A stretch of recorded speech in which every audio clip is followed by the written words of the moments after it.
explosive new book by Alex Burns and Jonathan Martin reveals just how enraged Majority Leader Kevin McCarthy and, Minority Leader Kevin McCarthy and Senate Majority Leader Mitch McConnell were after January 6th. And McCarthy saying, oh, I'm sick and tired of that guy. And McConnell saying, oh, impeachment is well-deserved for that SOB.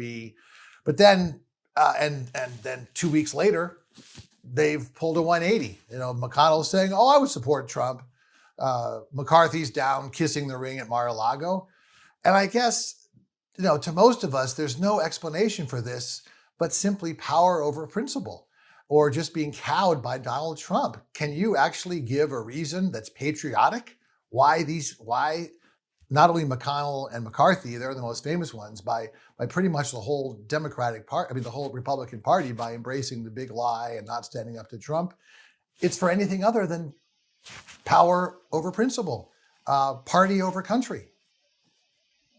Well, Dave, I'm not a spokesperson for Mitch McConnell or Kevin McCarthy. I can't speak for them. I know that they have upset a lot of people in the base and feel like they're kind of lukewarm on pushing back against Democrats. But at the same time, they've been very effective at holding their seats of power. But I think the bigger problem that I have with this whole situation is that you have these two liberal New York Times reporters who are writing the wrong book about the crosshairs of January 6th.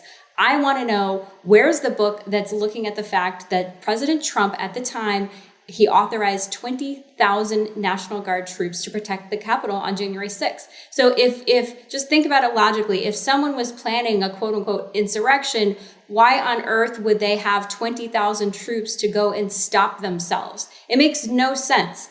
And then you have the FBI. I've interviewed, former head of counterterrorism for the FBI, said, why isn't the FBI arresting President Trump if that's what he was doing with an insurrection? And they said no, because if you look at what he actually said, the language, none of it is arrestable. It's the same language that is used by other politicians, like we need to go and, fight for change and push and expressing outrage at an election result. So, I just think, again, the bigger issue, though, is the fact that the American people, yes, we need to get to the bottom of what happened January 6th, hold everyone accountable, make sure this never happens again. But from an electoral standpoint also, the more the New York Times distracts and tries to push the narrative of January 6th, the more the American people see that the liberal media doesn't care about what they care about. Look at Gallup, look at Pew, look at university polling. Americans don't care about January 6th. They care about kitchen table issues. They care about the economy. They care about inflation. They care about healthcare. They care about getting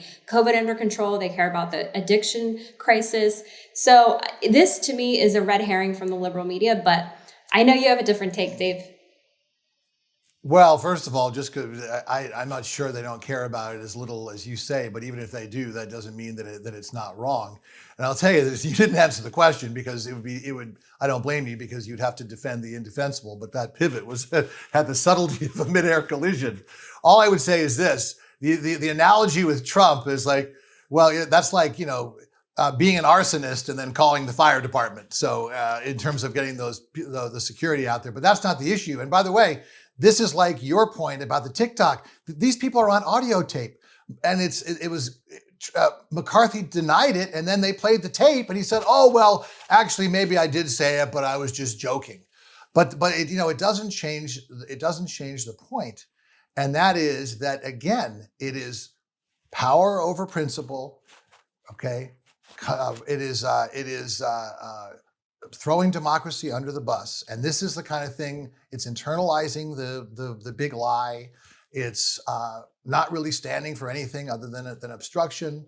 And the January 6th, to me, is what really stands out most about that. And again, it was something where they said, Trump once said in the speech, oh, you can go peacefully. But then that's what you hear on Sean Hannity and Tucker Carlson, but you don't hear about, we can't take our countries back with weakness, only strength. And the fact that he refused to call them off, and that's where McCarthy said, who the F do you think you're talking to? So again, you can talk about minor issues about whether there was security or not. But again, I would say that's not even a false equivalency. I think it's a false non-equivalency. The bottom line is that this is something that happened, and it could easily happen again. And I just hope the Americans are aware of that. And if they don't care about it as little as if they care as little as you say, they should care more.